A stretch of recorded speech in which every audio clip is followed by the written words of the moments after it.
to Policing TV. I'm delighted here to be joined by two individuals from Actr AI, Alex Habachi and Glenn Lloyd. Gentlemen, good morning to you. Both former police officers now working in the world of tech. Alex, I would come to you first. Give us a little bit of an introduction to Actr AI and what it does.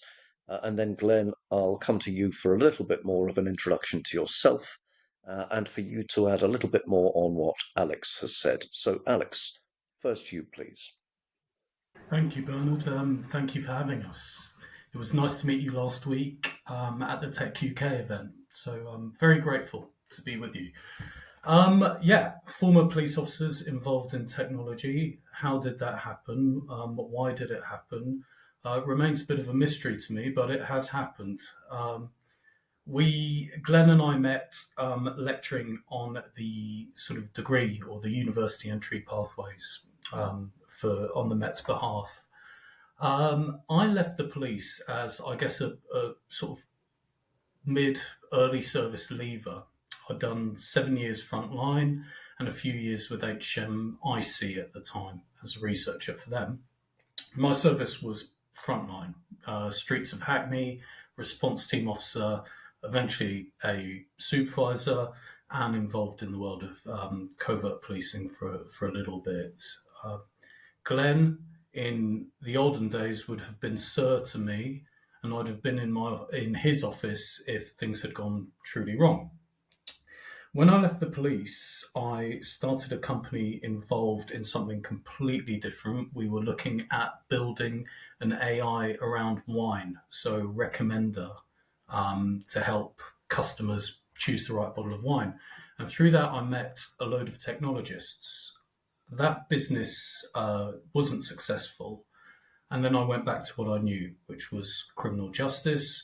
We got the team back together and we thought, right, the learning that we've taken from that previous business, can we apply it to the public sector and policing in particular? And over the last 8 months, we've built a product around it. It's an AI-based product. We create AI role players who officers and staff can interview. The role players react in a natural manner. They respond to rapport building. They respond to investigative techniques, and essentially naturally. The officers are then provided with feedback on their interview, and the commissioning organisation receives aggregated insight into what their officers have done. What questions are they asking? What questions are they not asking, importantly? And are there any gaps in operational practice that are causes for concern? Yes, I'm a retired senior investigating officer. Primarily, my world was homicide and serious crime. I was also involved in something called Operation Winter Key within the Metropolitan Police, which was the investigation of high-profile non-recent sexual abuse that included Operation Tree, Fairbank, the Westminster politician scandals. And I've also been a subject matter expert for domestic abuse, hate crime, honour-based abuse, and safeguarding adults in the Met. So I've got an experience of not only investigation, but of overseeing investigations both strategically and tactically. And one of the things that's always struck me, and it hit me even more in my last 18 months where I was responsible for all detective and IT training in the Met, is we give a lot of training to our officers and police staff, but there's nothing really to assess has that training landed. What have our officers understood about that training? So when Alex showed me this product, this individual virtual AI who responds as a human would be, I was absolutely fascinated. As I say, I retired. I went into lecturing at Brunel University, thinking this will see me out. Then Alex came to me with this product, and it was wow.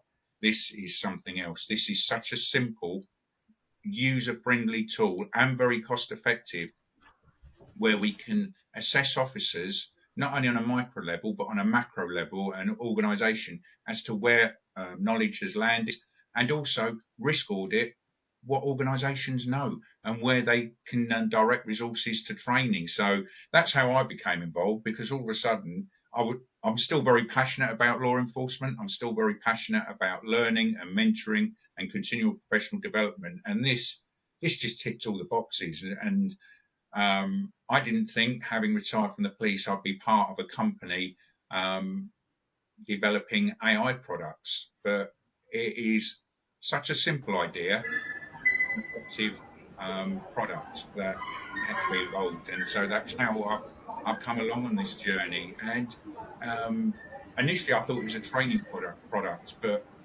the more we've become involved and developed our product, to me, it's an assessment and a risk audit product. Not only for law enforcement, but it can be applied across many other vectors. And yeah, I'm very excited about what the future holds. So your website says transforming law enforcement through cutting-edge artificial intelligence and AI-based solutions to improve policing performance. So I think all of us have heard quite a bit about AI in all sorts of different circumstances and surroundings. AI is being used to some extent within policing, but what you're describing with your product is an opportunity to take things, as I hear it, further. So what sorts of contacts are you looking to make? Right now, so we've built an MVP. We weren't expecting to be where we are with a working product at this stage. So it's been very much a team coming together and building this behind the scenes in our spare time. And the product's actually got to a point where we are ready to trial. So um, I would love any sort of police leader who would be willing to trial this with a number of their officers, let's say a sample group of between 50 and 100 officers, and just have them interview our victim. At the moment, we have a domestic violence scenario, which So, is, so to be clear, this is an AI victim. So this is not a real person. It's somebody there for training purposes. yes, absolutely.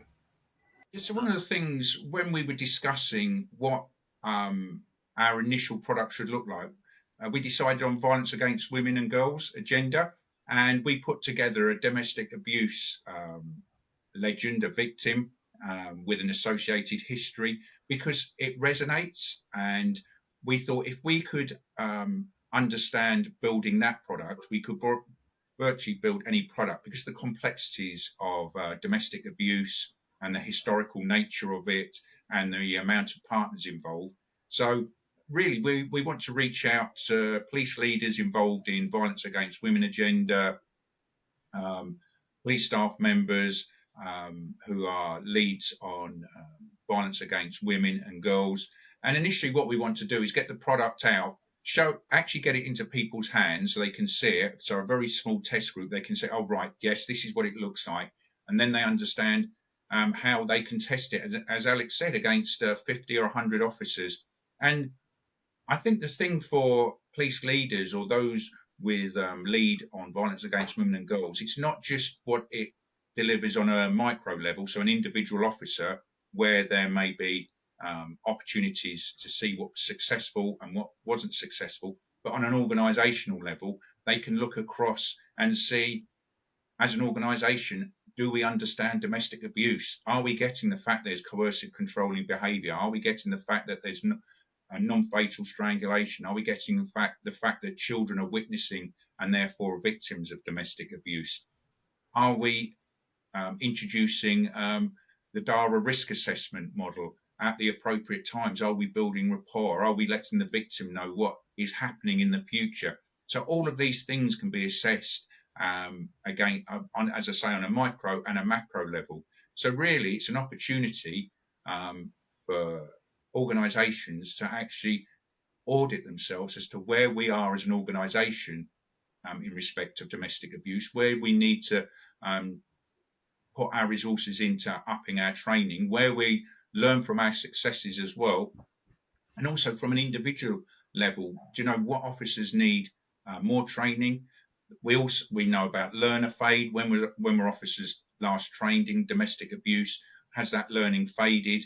And it's something we can constantly update our assessment criteria in line with that particular organisation. So It's really to Okay, sit in so front of the leader and have that discussion with them so they can see how effective this product can be for them.